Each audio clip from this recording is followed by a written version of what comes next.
Hey everybody, this is Dean and welcome to Photo Blue. Today I thought I'd show you how to handle white balance for an infrared image using ON1. And so this image right here, I did not set the white balance within the camera itself. And I'll show you another example where I set the white balance in the camera.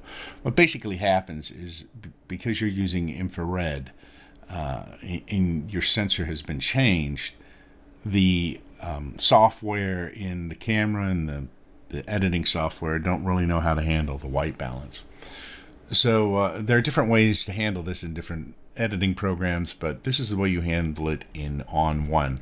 So we're going to go down to tone and color under development, and right here there's this K for Kelvin. This is the color temperature, and you may have to toggle this on or off to get this to work. What we're going to do is first let's try it with it toggled on, and we're going to click on this little dropper. We want to find something that's gray or what would be gray or white. So the clouds are often a good thing to use, or if there's some pavement or something neutral gray in the picture, you could click on that. So I'm going to go up here to the clouds. This is not quite the way we want it. You can see the sky is still red. If we click the K off right here and go back to the eyedropper and click on the clouds again, you can see here the foliage has gone to blue, but the sky is a very neutral looking color. That's more towards where we want it. I'm going to bring up the exposure a little bit here. And then if we went to effects and went to add filter and did our channel swap, and we're going to use just the basic IR swap here, you can see it's done a pretty good job here. We can adjust the color saturation, and we can adjust the exposure and everything, but we're not going to go into that right now. So that's one way to set your white balance if you don't have the white balance already set on the camera. So now I'm going to go to an example where the white balance is already set on the camera.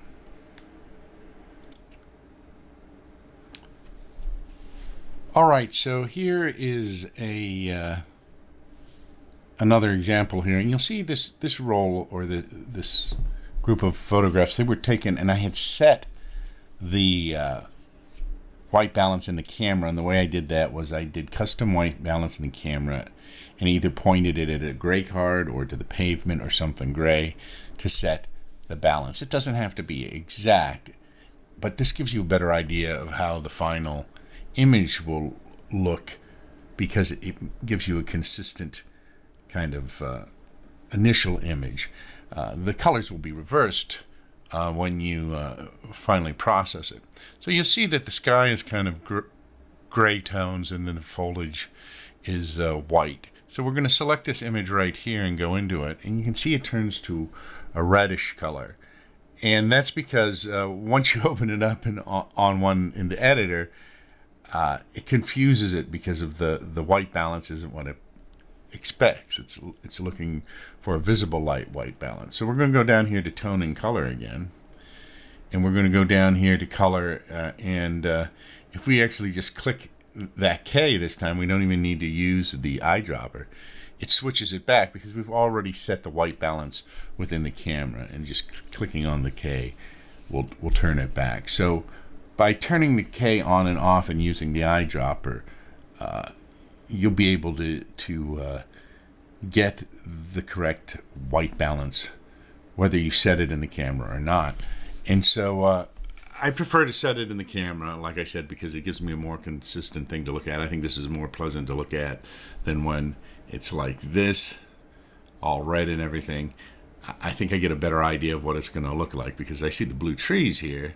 But when I do the channel swap, these are going to go to red or pink or yellow or orange, depending on how I set it. And the sky is going to go to a blue or cyan color.